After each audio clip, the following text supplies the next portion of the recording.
secret plan.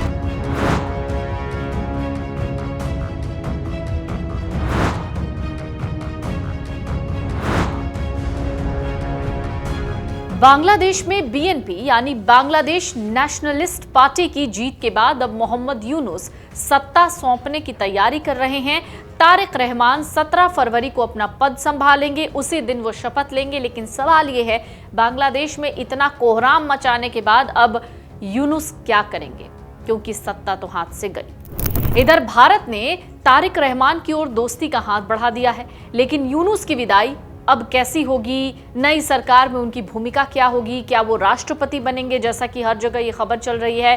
Bharat इस पूरे घटनाक्रम और बांग्लादेश के इस नए बदलाव को बहुत बारीकी से देख रहा है। ऐसी चर्चा है कि यूनुस को भविष्य में कोई औपचारिक पद जैसे कि राष्ट्रपति या सलाहकार की भूमिका दी जा सकती, जबकि कुछ लोग इस बात का समर्थन कर रहे हैं कि उनके अंतर्राष्ट्रीय पद का उपयोग बिना किसी कार्यकारी पद के भी किया जा सकता है। तो ये भी संभव है कि उन्हें कोई पद ना दिया जाए। यूनुस के दौर में आपको याद होगा, ढाका और इस्लामाबाद के रिश्ते सुधरे, जिसमें 2025 में 4 बड़े सैन्य दौरे और वीजा नियमों में ढील शामिल है। भारतीय एजेंसियां इस क्षेत्र में हथियारों की तस्करी और कट्टरपंथ बढ़ने के खतरे के रूप में देख रही है। बांग्लादेश की कई लोकतांत्रिक पार्टियां और जमात प्रमुख का मानना है यूनुस का कार्यकाल केवल सत्ता परिवर्तन के लिए था, लेकिन उनके कई फैसले लोकतांत्रिक नहीं थे। बीएनपी यानी बांग्लादेश नेशनलिस्ट पार्टी के नेता तारिक रहमान के अंतर्राष्ट्रीय मामलों के सलाहकार वो कहते हैं, यूनुस के लिए किसी खास पद पर अभी कोई चर्चा नहीं हुई है।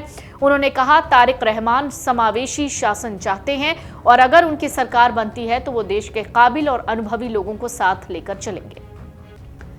वो कह रहे हैं, यूनुस की विशेषज्ञता, अनुभव और अंतर्राष्ट्रीय पहचान का देश के हित में उपयोग किया जा सकता है, लेकिन अभी उनको किसी भी तरीके की भूमिका दी जाएगी या नहीं, ये तय नहीं है।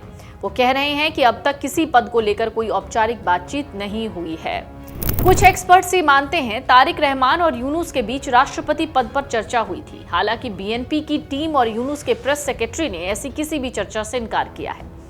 अगर यूनुस राष्ट्रपति बनते हैं तो देश को फायदा हो सकता है, और ये भी कहा जा रहा है यूनुस की अंतर्राष्ट्रीय स्तर पर काफी प्रतिष्ठा है और उनके जैसा वैश्विक कद किसी अन्य बांग्लादेशी नेता के पास नहीं है। भले ही उन्होंने बांग्लादेश को संभालते वक्त चाहे सैकड़ों ऐसी चीज की हो जिससे वहां पर हिंदुओं का दमन हुआ। यूनुस के नेतृत्व में हसीना के शासनकाल में हुए अत्याचारों की जांच के लिए कई समितियां गठित की गई। इनमें आलोचकों की गिरफ्तारी, गैर न्यायिक हत्याएं, जबरन गायब करना शामिल थे। शेख हसीना को मानवता के खिलाफ अपराधों के लिए उनकी गैर मौजूदगी में मृत्यु दंड दिया गया और दूसरे मामलों में दोषी ठहराया गया। यूनुस ने जबरन गुमशुदगी की जांच के लिए एक आयोग का गठन भी किया। हालांकि कानून व्यवस्था के मामले में यूनुस उम्मीदों पर खरे नहीं उतरे।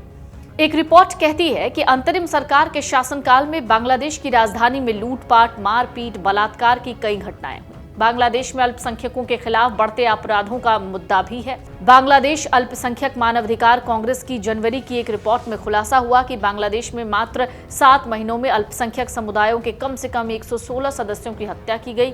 यूनुस के प्रशासन के दौरान ही बांग्लादेश ने अमेरिका के साथ 2026 का व्यापार समझौता और चीन से बुनियादी ढांचे के लिए $2.1 बिलियन की धनराशि हासिल की। बीएनपी और जमाते इस्लामी का कहना है कि चुनाव कराना ही एक बड़ी उपलब्धि थी।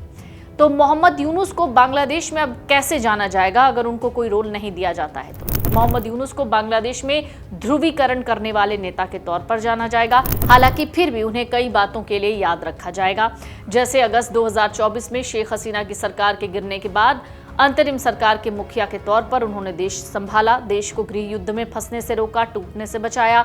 इसके अलावा उन्हें जुलाई नेशनल चार्टर 2025 के लिए याद किया जाएगा, जिसमें बांग्लादेश संसदीय प्रणाली के लिए कुछ बड़े सुधार हुए, जैसे संसद में 2 सदन, प्रधानमंत्री को बेलगाम होने से बचाने के लिए उसकी शक्ति को नियंत्रित करना।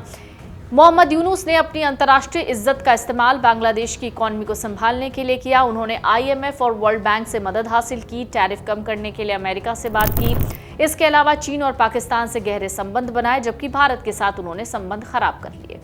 मोहम्मद यूनुस भले ही शांति के नोबेल पुरस्कार हासिल कर चुके हों, लेकिन उनकी भी मानसिकता वहीं इस्लामिस्ट ही निकली।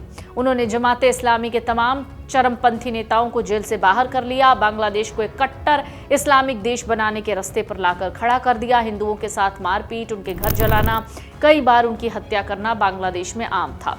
उन्होंने हिंदू हिंसा को रोकने के लिए कुछ नहीं किया, बल्कि महसूस ऐसा हो रहा था कि ऐसा सब कुछ उन्हीं के इशारों पर हो रहा है। बांग्लादेश में मोहम्मद यूनुस नेतृत्व के शासनकाल में महंगाई थोड़ी कम हुई, लेकिन बेरोजगारी भयानक लेवल पर बढ़ी।